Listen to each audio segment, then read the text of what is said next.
എക്സാലോജിക്കെതിരായ അന്വേഷണം റദ്ദാക്കണമെന്ന വീണ വിജയന്റെ ഹർജി ഇന്നലെ കർണാടക ഹൈക്കോടതി തള്ളിയിരുന്നു. അതിന്റെ വിധിപ്പകർപ്പ് ഇപ്പോൾ പുറത്തു വന്നിരിക്കുകയാണ്. SFI അന്വേഷണം നിയമപരമാണെന്നാണ് കോടതി ഉത്തരവിൽ പറയുന്നത്. CMRL എക്സാലോജിക് ഇടപാടിൽ SFI അന്വേഷണം തുടരാം എന്നും വീണ വിജയന് വലിയ തിരിച്ചടി നൽകിക്കൊണ്ടുള്ള ഉത്തരവ് ഇന്നലെ ഉണ്ടായി. അതിന്റെ വിധിപ്പകർപ്പ് ഇപ്പോൾ പുറത്തു വന്നിരുന്നു. ഇന്നലെ ഒറ്റവരി വാചകത്തിലാണ് ജസ്റ്റിസ് നാഗപ്രസന്ന വിധി പറയുകയും ചെയ്തിരുന്നത്. ശ്യാം ദേവരാജ് നൽകും വിവരങ്ങൾ. ശ്യാം, ഇപ്പോൾ വിധിപ്പകർപ്പിന്റെ പൂർണ്ണരൂപം പുറത്തു വന്നിട്ടുണ്ടെന്നാണ് മനസ്സിലാകുന്നത്.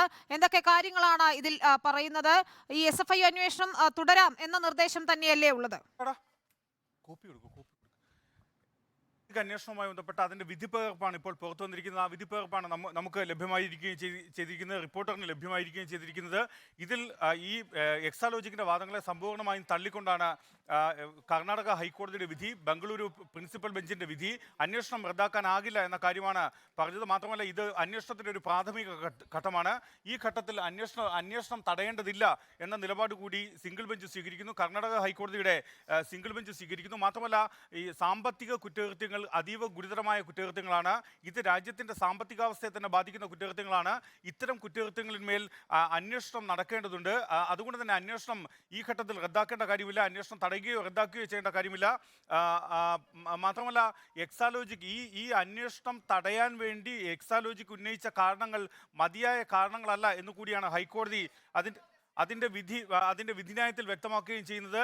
ഇടക്കാല അന്വേഷണ റിപ്പോർട്ട് അനുസരിച്ച് എന്തെങ്കിലും ഒരു നടപടി സ്വീകരിക്കുന്നില്ല. പക്ഷേ ഇടക്കാല റിപ്പോർട്ട് അന്വേഷണം മുന്നോട്ട് പോകുന്നതിന് വേണ്ടിയിട്ടാണ്, ഇൻവെസ്റ്റിഗേഷൻ മുന്നോട്ട് പോകുന്നതിന് വേണ്ടിയാണ് ഈ ഇടക്കാല റിപ്പോർട്ട് എന്നുമാണ് നമ്മൾ ഈ കോടതി വിധിയിൽ സൂചിപ്പിക്കുന്നത്. അതിൻ്റെ വിധിപ്പകർപ്പാണ് റിപ്പോർട്ടറിന് ലഭിച്ചത്.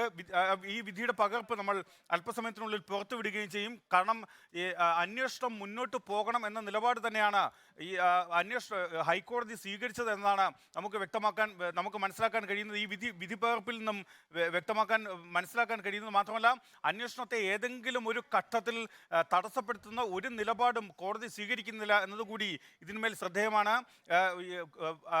കേന്ദ്ര സർക്കാരിന് വേണ്ടി അഡീഷണൽ സോളിസിറ്റർ ജനറൽ ഉന്നയിച്ച എല്ലാ വാദങ്ങളും ശരിവെച്ചുകൊണ്ടുകൂടിയാണ് കർണാടക ഹൈക്കോടതിയുടെ വിധി. SFI അന്വേഷണം നിയമപരമാണ്, SFI അന്വേഷണവുമായി മുന്നോട്ട് പോകാം, SFI അന്വേഷണത്തെ തടസ്സപ്പെടുത്താനാവില്ല. മാത്രമല്ല, ഈ ഹർജിയും ഉപഹർജികളും തള്ളിക്കൊണ്ടാണ് ഹൈക്കോടതി ഇപ്പോൾ അത്തരമൊരു ഉത്തരവ് ഇടുക കൂടി ചെയ്തിരിക്കുന്നത്. അതിൻ്റെ ആ വിധിപ്പകർപ്പാണ് നമുക്ക് ലഭിക്കുകയും ചെയ്തിരിക്കുന്നത്. വിധിപ്പകർപ്പാണ് നമുക്ക് ലഭിക്കുകയും ചെയ്തിരിക്കുന്നത്. അതിൽ പറയുന്നത് അന്വേഷണം ഈ ഘട്ടത്തിൽ തടസ്സപ്പെടുത്താനാവില്ല. മാത്രമല്ല, എക്സാലോജിക്കിന് വേണ്ടി ഹാജരായ അഭിഭാഷകൻ അരവിന്ദ് പി ദത്താർ എല്ലാ ഘട്ടത്തിലും പറഞ്ഞത് ഇടക്കാല റിപ്പോർട്ട് അനുസരിച്ച് അന്വേഷണം മുന്നോട്ട് പോകാനാവില്ല, ഇടക്കാല റിപ്പോർട്ട് നിയമവിരുദ്ധമാണ് എന്ന കാര്യമാണ്. മാത്രമല്ല, ഇടക്കാല റിപ്പോർട്ടിനെ സംബന്ധിച്ച് കൂടി, അതിൻ്റെ ആധികാരികതയെ സംബന്ധിച്ച് കൂടി അഭിഭാഷകൻ സംശയങ്ങൾ ഉയർത്തിയിരുന്നു, എതിർവാദങ്ങൾ ഉയർത്തിയിരുന്നു. പക്ഷേ ഇത്തരം വാദങ്ങളെല്ലാം കോടതി തള്ളുന്നു എന്ന് മാത്രമല്ല, അതിൽ പറയുന്നത് ഇത് ഏതെങ്കിലും ഒരു ശിക്ഷാ നടപടി സ്വീകരിക്കാൻ വേണ്ടിയുള്ള റിപ്പോർട്ടല്ല, ഇടക്കാല റിപ്പോർട്ട് ശിക്ഷാ നടപടി സ്വീകരിക്കാനുള്ള റിപ്പോർട്ടല്ല. ഇത് ഈ അന്വേഷണ ഏജൻസിക്ക് SFIക്ക് മുന്നോട്ട് പോകാനുള്ള റിപ്പോർട്ടാണ് ഇടക്കാല റിപ്പോർട്ട് എന്ന കാര്യമാണ്. SFIക്ക് മുന്നോട്ട് പോകാനുള്ള റിപ്പോർട്ടാണ് ഈ ഇടക്കാല റിപ്പോർട്ട് എന്നതാണ്. ഇടക്കാല റിപ്പോർട്ടിനെ സാധൂകരിച്ച്, കമ്പനികാര്യ മന്ത്രാലയത്തിൻ്റെ ഇടക്കാല റിപ്പോർട്ടിനെ സാധൂകരിച്ച് കർണാടക ഹൈക്കോടതി വ്യക്തമാക്കുകയും ചെയ്തിരിക്കുന്നത്. ഏതാണ്ട് 46 പേജുള്ള വിധിന്യായമാണ് നമുക്ക് ലഭിച്ചിരിക്കുന്നത്, റിപ്പോർട്ടറിന് ലഭിച്ചിരിക്കുന്നത്. അതിൻ്റെ പകർപ്പാണ് നമ്മളിപ്പോൾ പുറത്തുവിടുകയും ചെയ്യുന്നത്. കർണാടക ഹൈക്കോടതിയിലെ ജഡ്ജി, ബംഗളൂരു പ്രിൻസിപ്പൽ ബെഞ്ചിലെ ജഡ്ജി ജസ്റ്റിസ് നാഗപ്രസന്ന അധ്യക്ഷനായ ബെഞ്ച് ഇന്നലെ ഉച്ചയ്ക്ക് 2:45 ഇതിന്മേൽ വിധി പറഞ്ഞത്. അപ്പോൾ പറഞ്ഞത് ഒരൊറ്റ വാചകം മാത്രമാണ്, പെറ്റീഷൻ ഡിസ്മിസ്ഡ് എന്നത്, അതായത് ഹർജി തള്ളി എന്ന കാര്യം മാത്രമാണ് പറഞ്ഞത്. പക്ഷേ ഇപ്പോൾ കർണാടക ഹൈക്കോടതി അത് പുറത്തുവിടുമ്പോൾ, അതിൻ്റെ വിധിപ്പകർപ്പ് അല്പം സമയം മുമ്പ് വരുമ്പോൾ നമുക്കാണ് ഈ വിധിപ്പകർപ്പ് നിർണായകമായ വിധിപ്പകർപ്പാണ് ഇപ്പോൾ ശ്യാം ദേവരാജ് പുറത്തുവിടുന്നത്. കർണാടക ഹൈക്കോടതിയുടെ വിധിപ്പകർപ്പാണ്. അതിൽ SFI അന്വേഷണം നിയമപരമാണെന്ന് പറയുന്നു, എക്സാലോജിക്കിന്റെ വാദങ്ങൾ തള്ളുകയും ചെയ്യുന്നു. അതായത് ശ്യാം, SFI അന്വേഷണം ഏൽപ്പിച്ചതിൽ തെറ്റില്ല, അത് ശരിയല്ലെന്ന വീണ വിജയന്റെയും എക്സാലോജിക്കിന്റെയും വാദം പൂർണ്ണമായും തള്ളുന്നു. ഒപ്പം ഉന്നയിച്ച കാരണങ്ങൾ മതിയായതല്ല എന്നുകൂടിയാണ് കോടതി നിരീക്ഷിക്കുന്നത്. അങ്ങനെ തന്നെയാണ് എല്ലാ സമ്പൂർണ്ണമായും വാദങ്ങളെ വീണ വിജയന്റെ എക്സാലോജി കമ്പനിയുടെ വാദങ്ങളെ സമ്പൂർണ്ണമായും തള്ളിക്കൊണ്ടാണ് ഹൈക്കോടതിയുടെ വിധിന്യായം ഇപ്പോൾ പുറത്തു വരുന്നത്.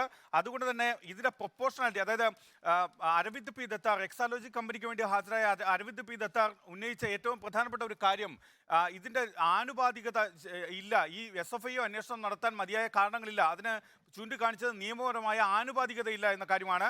കാരണം 100 കണക്കിന് കോടി രൂപയുടെ അഴിമതി നടന്ന സത്യമായാലും ശരി, സഹാറ അഴിമതിയായാലും ശരി, അത്തരം കേസുകളിലാണ് ആനുപാതികത, അത്തരം കേസുകൾക്ക് വേണ്ടിയിട്ടാണ്, അല്ലെങ്കിൽ അത്തരം വലിയ കുറ്റകൃത്യങ്ങൾ പരിശോധിക്കാൻ വേണ്ടിയാണ് സീരിയസ് ഫ്രോഡ് ഇൻവെസ്റ്റിഗേഷൻ ഓഫീസിനെ ചുമതലപ്പെടുത്തേണ്ടത്. ഇത് 1.76 കോടി രൂപയുടെ മാത്രം ചെറിയ ഒരു 2 കമ്പനികൾ തമ്മിൽ സോഫ്റ്റ്വെയർ കൈമാറ്റം ചെയ്ത കാര്യമാണ്.